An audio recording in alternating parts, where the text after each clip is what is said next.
Do you still remember this beautiful little boy? He was the son of a global genius, the king of pop, Michael Jackson, a man loved by millions of fans all over the world. Everyone thought he would live a life full of happiness and luxury, but nothing could be further from the truth. Michael Jackson, the king of pop, passed away forever in 2009. The whole world was in shock, but no one was more devastated than his 7-year-old son standing right by his father's side in those final moments. Today, that little boy is 24 years old. His name is Bigi Jackson. The world once knew him as Blanket. After 15 years of complete silence, Bigi has finally started to reveal the painful truths about his father's death. What he's saying is absolutely heartbreaking, and some of it will send chills down your spine. What dark secrets and buried pain has this once innocent boy been hiding all these years about the death of his legendary father? The answers are coming in the next few minutes. So hit that subscribe button, turn on notifications, and stay until the end, because this story is more emotional than you think. Chapter 1. Bigi Jackson, the mysterious boy of the king of pop. It's no coincidence that many people have noticed Bigi seems to be the shyest and gentlest of Michael Jackson's 3 children. While his older siblings, Prince and Paris, grew up more outspoken and visible to the public, Bigi has always carried a quiet, almost fragile presence, the kind of gentle soul who prefers to stay in the background and observe rather than shine. Born on February 21, 2002, in La Mesa, California, Bigi Jackson entered the world in a way that was anything but ordinary. He was conceived through an anonymous surrogate mother. Michael Jackson never revealed her identity. In one of his rare interviews, the king of pop simply said, "I used my own sperm and a surrogate. She doesn't know me, and I don't know her." From the very first breath, Bigi was shrouded in mystery, a child born into one of the most famous families on earth, yet kept hidden from the world's prying eyes. Michael gave his youngest son the unusual name Blanket. Many people laughed at the name, but Michael explained it with deep emotion. A blanket is something that protects you, keeps you warm, and makes you feel safe. That's what I want for my son. And he meant every word. From the moment Blanket was born, Michael wrapped him, literally and figuratively, in layers of protection. He covered the baby's face with blankets, hoods, and scarves whenever they stepped outside. Paparazzi were kept at a distance.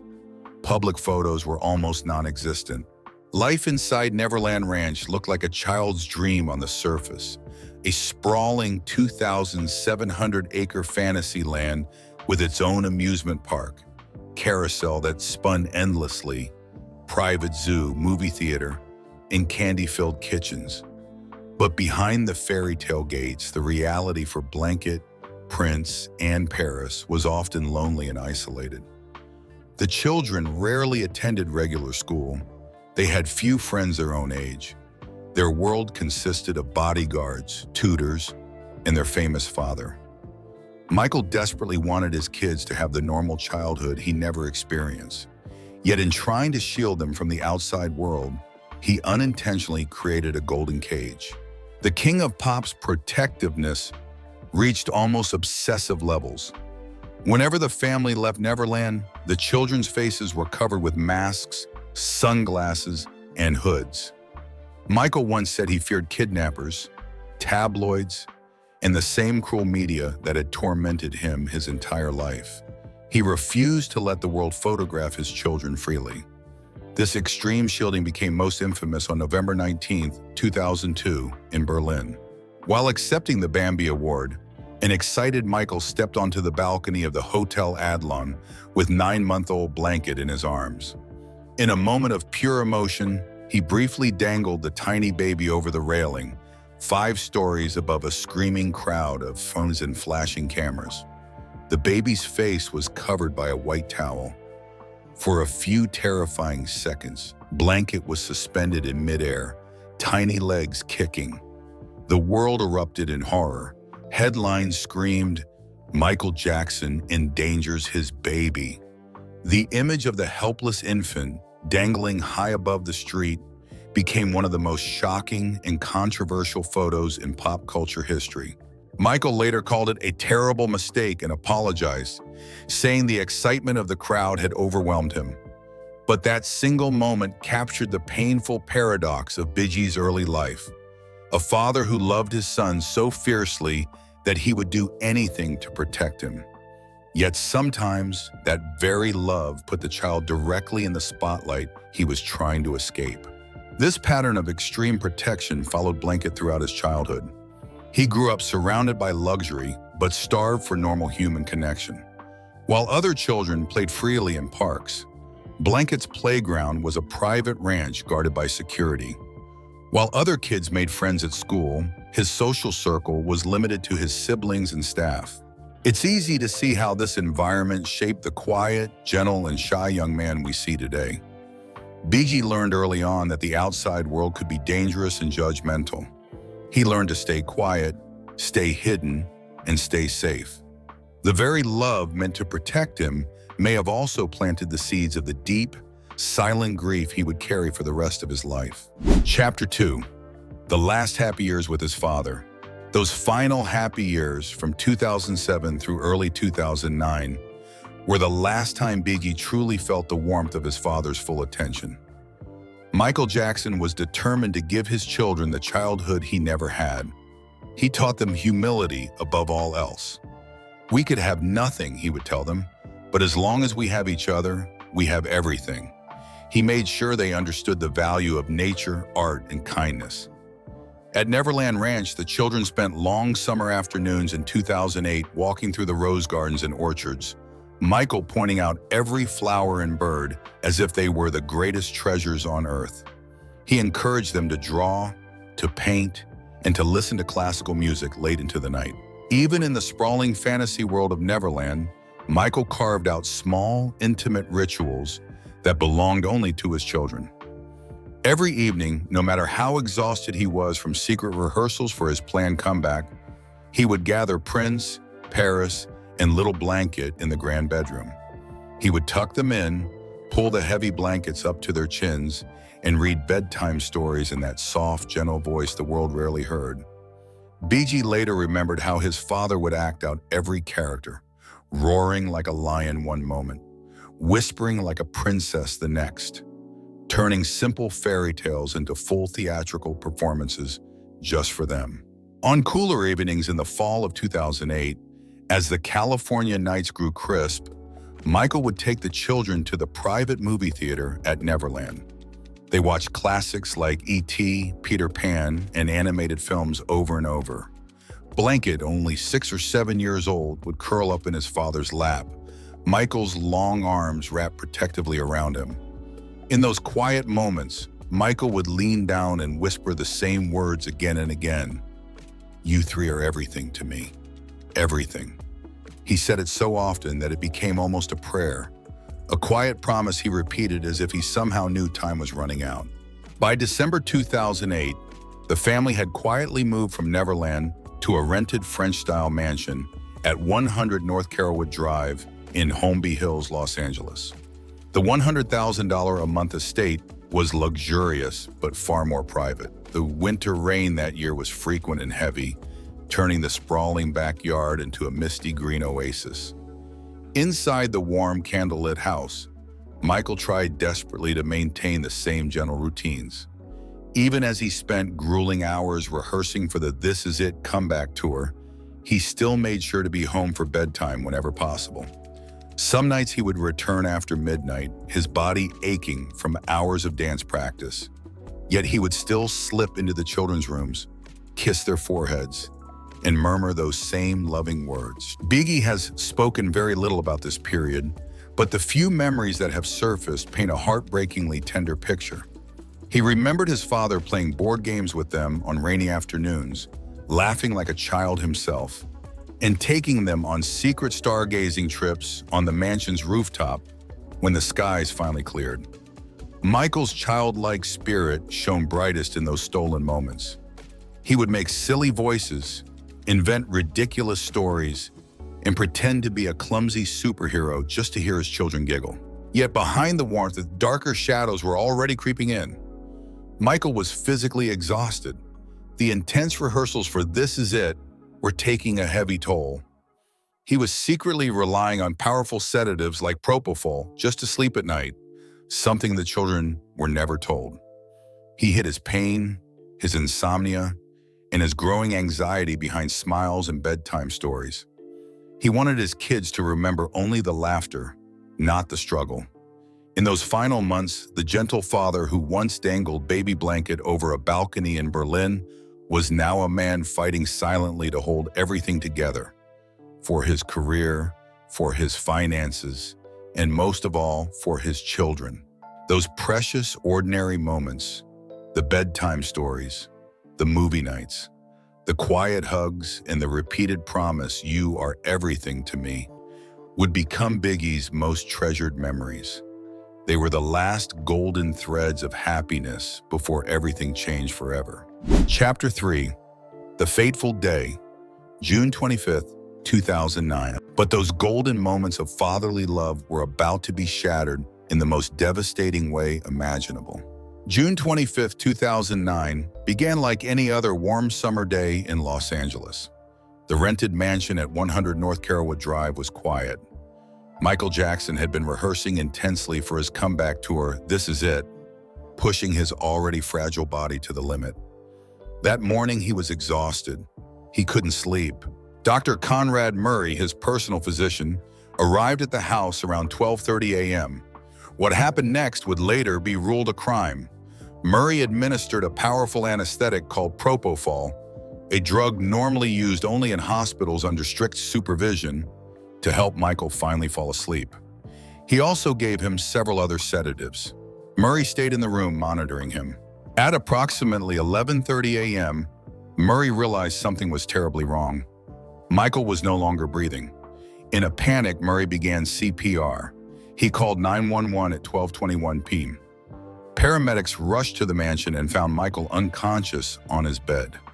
They worked desperately to revive him as they raced him to UCLA Medical Center. Inside the house, the three children, Prince, 12, Paris, 11, and little Blanket, now 7 years old, were completely unaware of the nightmare unfolding upstairs. Bigi was in the playroom that morning, quietly drawing pictures with crayons. He had no idea his father was fighting for his life just a few rooms away. When the paramedics burst through the front door with loud voices and heavy equipment, the children were quickly ushered into another part of the house by security.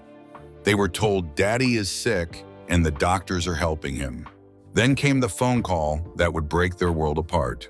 At 2:26 p.m., Michael Jackson was officially pronounced dead at UCLA Medical Center. The official cause would later be ruled a homicide, acute propofol intoxication combined with other sedatives. The news reached the children back at the mansion. Paris was the first to truly understand. She collapsed in tears, screaming, "Daddy's dead, Daddy's dead." Prince tried to stay strong for his younger siblings, but his face was wet with tears. And then there was 7-year-old Biggie, small, quiet, and suddenly lost in a storm he couldn't fully comprehend. Biggie didn't cry loudly like his sister. He didn't scream. He simply stood there, frozen, clutching the drawing he had been working on just minutes earlier. His big brown eyes stared blankly as adults rushed around him. Someone gently told him, "Your daddy went to heaven." At 7 years old, Bigi understood death in the way only a child can, abstract, terrifying, and final. He later said in rare interviews that the moment felt like the whole world went silent. The father who had tucked him in every night, who had promised, "You are everything to me," was suddenly gone forever. In the hours that followed, the mansion became a whirlwind of chaos. Helicopters circled overhead. News vans lined the street. The three children were kept inside, shielded from the cameras, but nothing could shield them from the pain. Bigi wandered through the house in a daze, touching his father's favorite jacket that still hung in the closet, as if hoping Michael would walk through the door any second and say it was all a mistake. That night, the children were taken to their grandmother Catherine's house. Bigi barely spoke. He curled up in bed, still wearing the same clothes from that morning, and cried himself to sleep. Not the loud, dramatic crying of a child throwing a tantrum, but the quiet, heartbreaking sobs of a little boy who had just lost his entire world. The next few days were a blur of grief. The children were not allowed to see their father's body until the private viewing. When they finally did, Paris kissed his forehead and placed a note in his hand. Bigi stood silently beside the casket, too stunned to move. The little boy who had once been protected from the entire world was now standing in front of millions of flashing cameras, forced to say goodbye to the only parent he had ever known. For a 7-year-old child, the sudden loss of a father is devastating and in ways adults can rarely fully understand. Bigi didn't just lose a parent, he lost his protector, his storyteller, his safe place. The man who had wrapped him in blankets and whispered, "I love you," every single night was gone. In one single afternoon, Bigi's entire sense of security was ripped away. Years later, Bigi would describe that period as living in a fog. He admitted the grief never really left. It simply became quieter, more private. While the world mourned the king of pop, 7-year-old Bigi was mourning the only father he had ever known, and the gentle, loving man behind the legend. The fairy tale had ended in the cruelest way possible. Chapter 4: Life After Father's Death, 15 Years of Silent Pain. Just hours after Michael Jackson was pronounced dead, the 3 children were quietly taken from the Carolwood mansion and driven through the flashing cameras to their grandmother, Catherine Jackson's home in Calabasas. At 79 years old, Catherine became their legal guardian. The court approved it quickly. For the first time in their lives, Prince, Paris, and 7-year-old Bigi were no longer living under their father's roof. They stepped into a new house filled with family photos, religious statues, and the quiet presence of their grandmother trying to hold everything together. But the outside world refused to give them peace. Within days, the mansion was surrounded by swarms of paparazzi. Helicopters hovered overhead from morning until night. News vans blocked the street. Every time the children tried to leave the house, even to go to church or buy groceries, cameras exploded in their faces. Reporters shouted questions like, "How are you coping without your dad? And do you blame Dr. Murray?" Bigi, still only 7, would shrink behind his grandmother's back or pull his hoodie tightly over his head, the same way his father once shielded him. The little boy who had spent his entire life hidden from the world was now being hunted by it. The real pain, however, came from inside the family itself. Almost immediately, ugly legal battles erupted. Relatives fought bitterly over Michael's estate, money, and even custody of the children. Debbie Rowe, the biological mother of Prince in Paris, filed court papers demanding visitation rights. Other Jackson family members accused each other of trying to control the fortune. Lawsuits flew back and forth for years. Bigi, who had no publicly known biological mother, was caught in the middle of the chaos. Court documents and tabloid headlines turned the children's grief into public entertainment. While the world mourned the king of pop, the Jackson children were living through a nightmare of lawyers, judges, and screaming family arguments behind closed doors. Bigi chose silence. While Paris began speaking openly about her depression and suicide attempts, and Prince stepped into the spotlight to defend their father's legacy, Bigi remained almost invisible. He rarely gave interviews. He avoided red carpets and public events. He stayed quiet, focused on school, and tried to disappear into the background. The name Blanket still followed him everywhere, a constant reminder of the baby who was once dangled over a balcony. In 2015, at the age of 13, Bigi made a quiet but powerful decision. He went to court and legally changed his name to Bigi. He later explained simply, "I just wanted to be me." It was his first real attempt to break free from the identity the world had forced on him since birth. Even after the name change, his life stayed painfully private.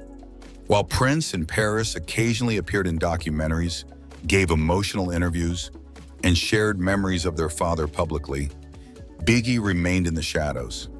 He rarely posted on social media. He avoided the spotlight completely.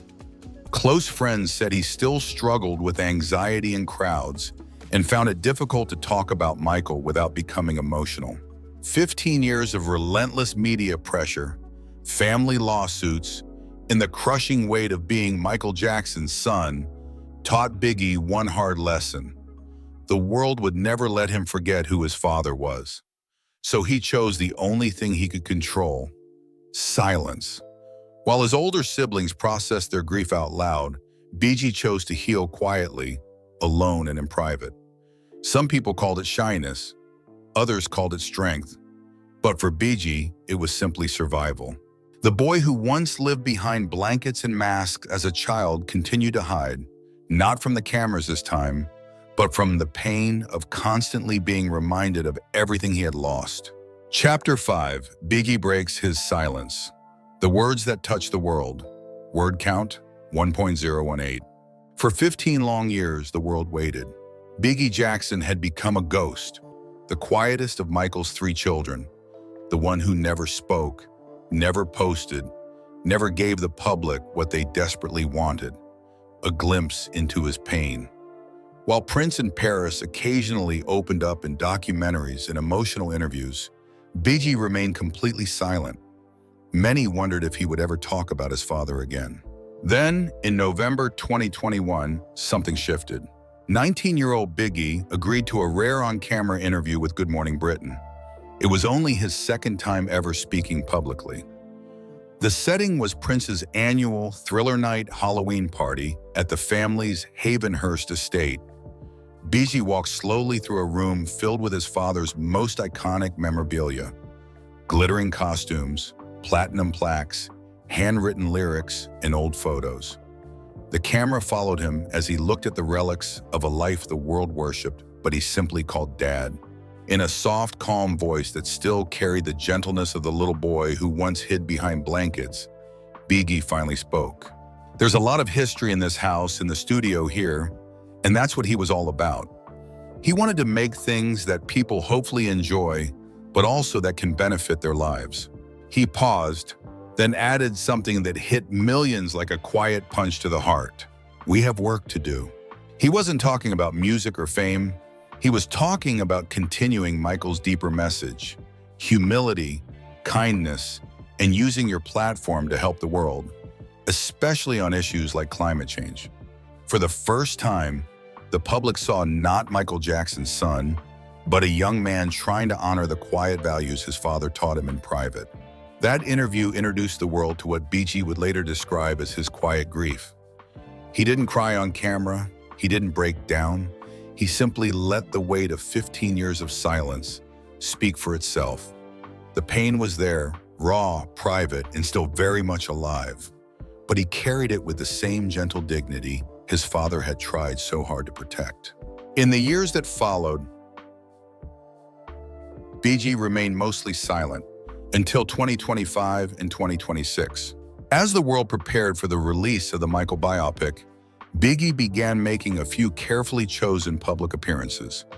In April 2026, he attended the film's world premiere in Berlin alongside his brother Prince and cousin Jafar Jackson. Dressed simply but elegantly, he stood quietly on the red carpet, supporting the project that told his father's story. He didn't give long interviews, but those who saw him noticed something different: a young man no longer hiding, but still protecting his peace. In rare behind-the-scenes moments captured in 2025 to 2026 videos and family posts, Bigi began opening up just a little more. He spoke softly about the private side of Michael that the world never saw. The father who would stay up late making silly voices during bedtime stories. The man who taught his children to be humble, even when the entire planet called him the king of pop. He admitted that the grief never fully left. It becomes quieter, he said in one intimate family reflection, but it never really goes away. Bigi's choice to stay mostly silent for 15 years wasn't because he didn't love his father. It was the opposite. He chose silence to heal. While his siblings processed their pain publicly, Through music, documentaries, and activism, Biggie needed to do it privately. He wanted to live as his own person, not just as Michael Jackson's son. He wanted to figure out who Biggie really was without the weight of the entire world watching. That long silence was his way of protecting the sacred memories he held closest. The bedtime stories, the quiet hugs, the whispered promise, "You three are everything to me." And yet, even now, at 24 years old, the pain remains raw. In those rare moments when he does speak, you can still hear the 7-year-old boy who stood frozen in the playroom on June 25th, 2009, clutching a crayon drawing while the world collapsed around him. The grief is still there, quieter, deeper, and more personal than most people will ever understand. Biggie isn't trying to escape his father's legacy. He's simply trying to carry it the only way he knows how, gently, privately, and with the same quiet love Michael once wrapped around him like a blanket. The boy who was born into mystery and raised in silence has grown into a man who understands that some wounds don't need to be shouted about. They only need to be felt, honored, and carried with grace. Today, at 24 years old, Biggie Jackson has quietly become his own person. He no longer goes by blanket. He no longer hides behind hoods or silence. Instead, he has found his voice through filmmaking. Biggie is deeply passionate about cinema and has already won awards for his short films. He prefers working behind the camera, directing, writing, and creating stories that reflect his own quiet perspective on life. While the world still sees him as Michael Jackson's son, Biggie is determined to build something that belongs only to him. Despite choosing a more private path, he remains incredibly close to his older siblings.